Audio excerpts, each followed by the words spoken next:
Well, hello and welcome. I'm Bill Pollock, Sports Director of Missouri Net, and we are in part 4 of our series for adult onset hunting. And if you're just joining, if this is the first video that you're seeing, I have taken up hunting for the very first time, and I'm telling you, I started from scratch, knew absolutely nothing, didn't even have boots. I had to go out and get boots. I mean, that's how bare bones it was for me.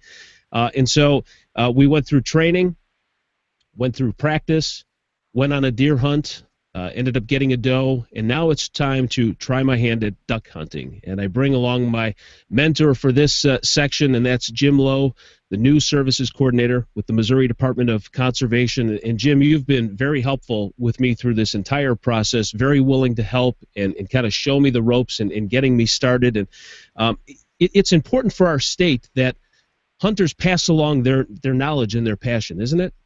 Well, I think it is. Hunting is not for everyone. Nothing is for everyone, but hunting has a great deal to offer. I think of hunting as, for many people, the authentic experience. And I don't mean by that to say that playing ball sports or other things are not authentic.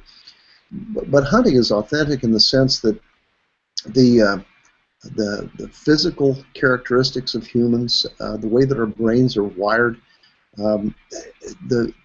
all of this stuff that suits us for hunting is wired in our DNA from a million years ago, from when we first became human. And if you're a person who enjoys hunting, when you first take it up, it's really a revelation that how deeply you feel the things that you experience when you're hunting. And it's important, I think, beyond your personal satisfaction, because people who are engaged with the natural world in some way, whether it's hunting or fishing or nature photography or bird watching or whatever, if you have a personal engagement and stake in nature, you're going to want to take care of it. And it's important that we take care of our natural world because it is, after all, what sustains us, not only physically but spiritually as well. Jim, you say that perfectly. As I've talked to friends and people that they've said, you're hunting, you're trying this, and I think as they've kind of watched me go through this process, I mean, they realize this is more than just going out and shooting something. There's a bond there, and I've certainly learned it from people like you and Kyle Lairmore, who helped me with the deer hunting. It is more than just that. It is. I know more than a few people who take exception to calling hunting a sport. To them, it's something deeper than a sport, and they think that just using that term sort of demeans the experience. I'm not sure about that. I guess I don't think quite that deeply about it, but I certainly understand what they're saying. It's not something that you want to trivialize. When you hunt, the ultimate end of hunting is to take a life, and that's serious business, even if it's not a human life. Taking life is serious, and that is a part of hunting, and it's real.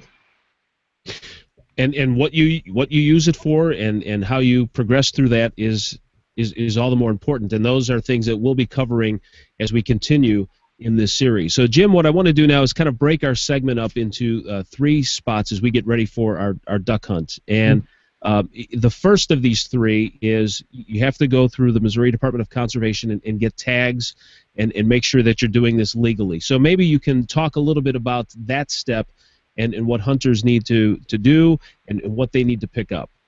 Sure. Well, you've already, in previous segments, I think, been through hunter education. Before you can buy a hunting permit, you have to be hunter education certified. So there is that, and once you've got your hunter ed certification, then for duck hunting, which is what we're talking about today, you need, I think 3 different permits. One is for residents, would be a resident hunting permit. If you happen not to be a Missouri resident, you would need a non-resident hunting permit, which, do you have the information there in front of you? I want to say that costs $14. Does that seem... Yeah, and we'll link all of that too on our story here on MissouriNet.com and the Missouri Department of Conservation website too. Yeah. And then to hunt waterfowl in Missouri, because waterfowl are migratory birds, you need a migratory bird hunting permit, and that's a modest price. And then the final piece of the permit puzzle is you need a what is it, the federal waterfowl conservation stamp, which everybody just calls the duck stamp, and that actually is a physical stamp that you can stick on the back of your hunting permit and sign it just like you do a hunting permit. And once you've got those three pieces of permits, then you're legally ready to duck hunt. All right, and of course, as I mentioned, those are posted with links with this story on our websites. So Right. once you get that done, the other thing that is very important is you have to go out and practice, and that means getting out to the range. And it's a whole different, a completely different ball of wax when it comes to waterfowl hunting as opposed to the deer hunting, because the object is moving. The object's smaller, really. I mean, where you have to shoot. So you really have to practice. Otherwise, you're not going to have much success. Right, and you can't hunt ethically unless you are proficient at the use of your firearm. The idea is always to produce a quick, clean kill, and that takes practice.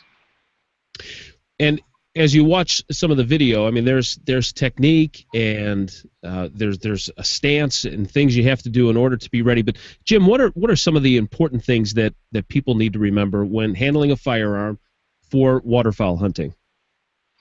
Well, I tell new hunters that at the beginning of a hunt, I'll say, what's the most important thing today? And sometimes people say, have a good time, or see nature, or whatever.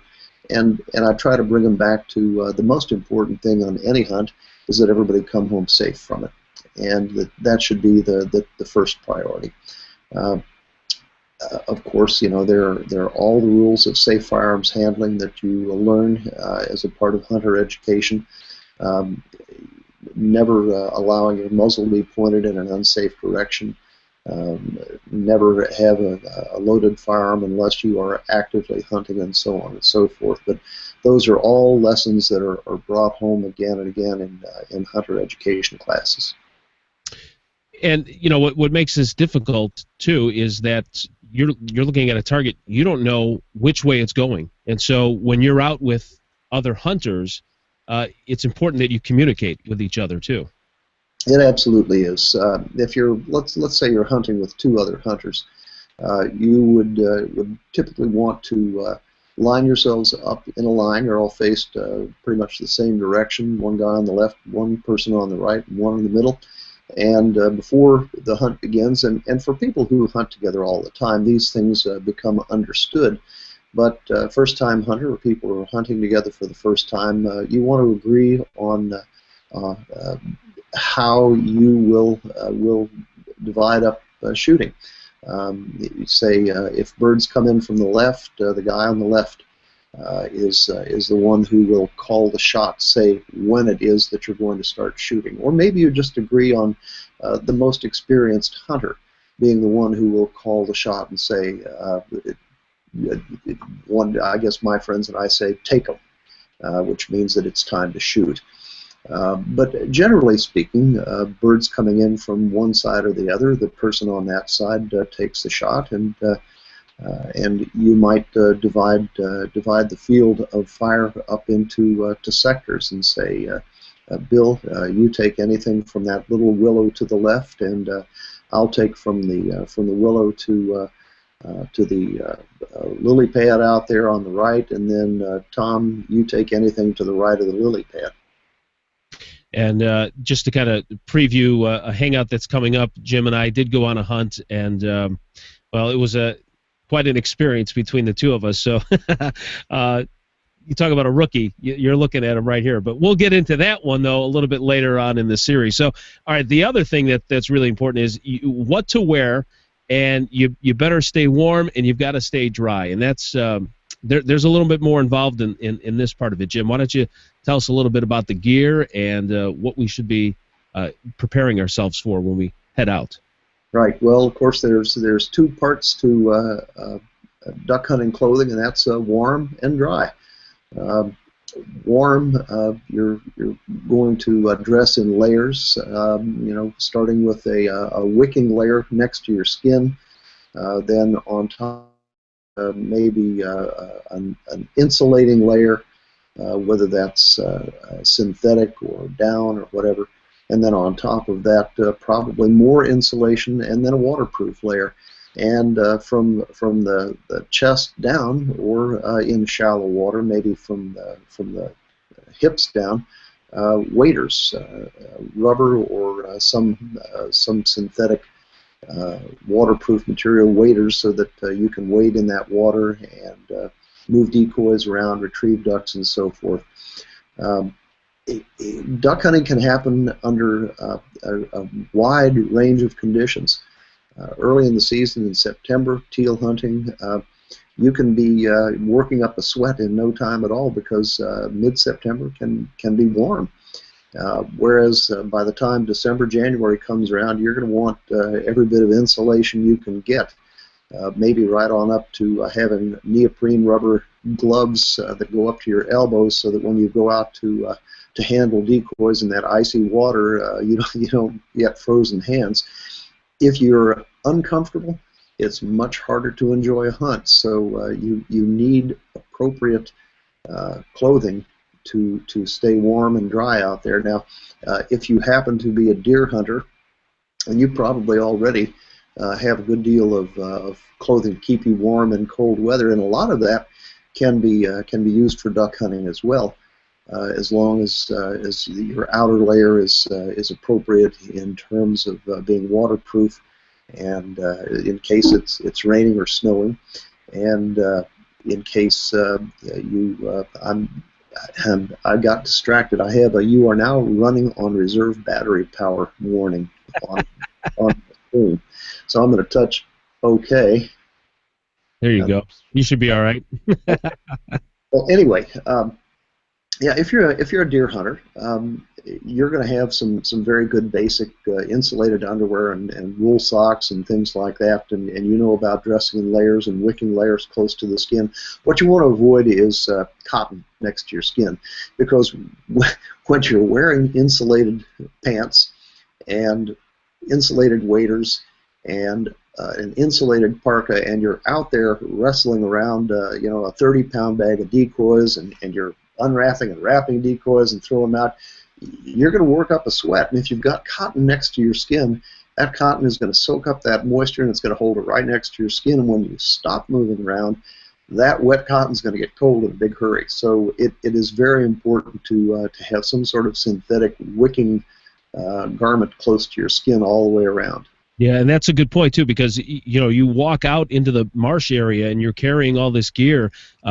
You do start to work up a sweat. When we first got out there, I was a little chilly, but boy, you heat up real fast. And so I want to go back to this screen share here, because I want to show everyone, if they were watching, the key to putting on waders is to not try to put them on like pants. And so you gave a very good tip, and we won't run through that whole thing again, but there's certainly a way to put those on, and if you don't, you can find yourself falling over and getting tangled up in your feet, and so you better have an idea of what you're doing. So watch that part of the video again. Go back and watch that.